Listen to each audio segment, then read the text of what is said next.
Hi there and welcome to week 43 in a year in the life of an executive coach. I am aware that I've missed a number of weeks. There's been a lot going on. We've been rather busy, which has been great.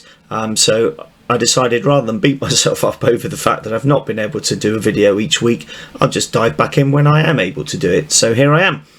What I wanted to do was take the next few weeks to have a little look and a think about a book that I read, first of all, back in about 2013, 2014, when I was doing a master's degree.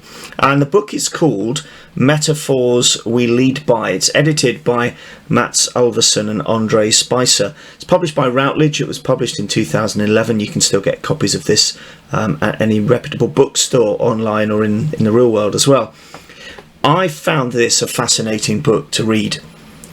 In the introduction to the book, Alvesson and Spicer, who are writing the first few chapters of the book, have a very, very simple quote. It just says, leadership is a tricky concept. I spend a lot of my time coaching and mentoring leaders in different settings, and it's clear that leadership means a lot of different things to different people.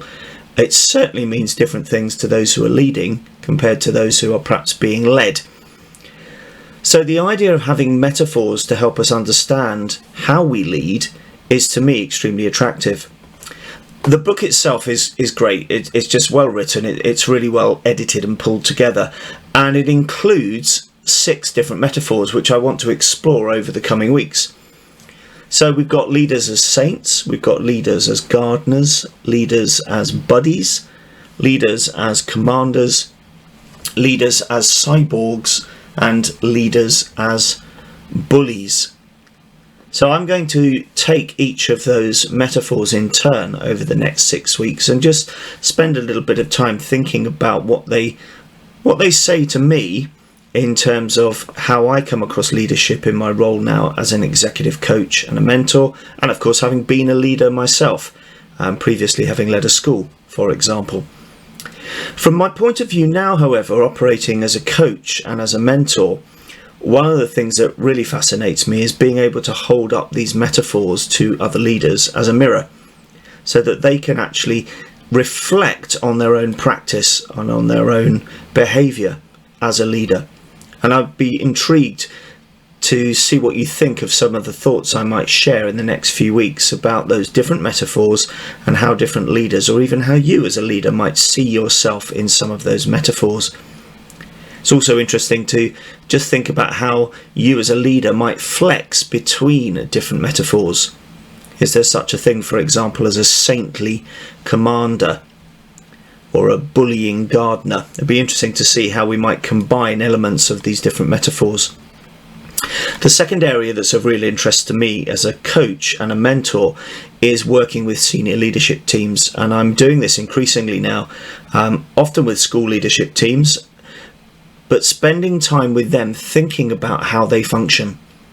And one of the powerful things I can do with them in that team coaching environment is, again, introduce to them these metaphors and challenge their thinking around how they go about their business of leading, whilst reflecting on the value of these different metaphors. So anyway, I hope you enjoy the next few weeks. That's my plan over the next few weeks, is to dive into some of those in a little bit more detail. If you or anybody else would like to work with me in terms of coaching, having coaching support or mentoring support, please do get in touch. There's my email address, info@petelascoaching.co.uk. Please do get in touch. Be very happy to set up an initial session with you completely free of charge to see if you think you would benefit from working with me as your coach and mentor. Fantastic. Thanks very much indeed for joining me this week, and join me again on next week's video.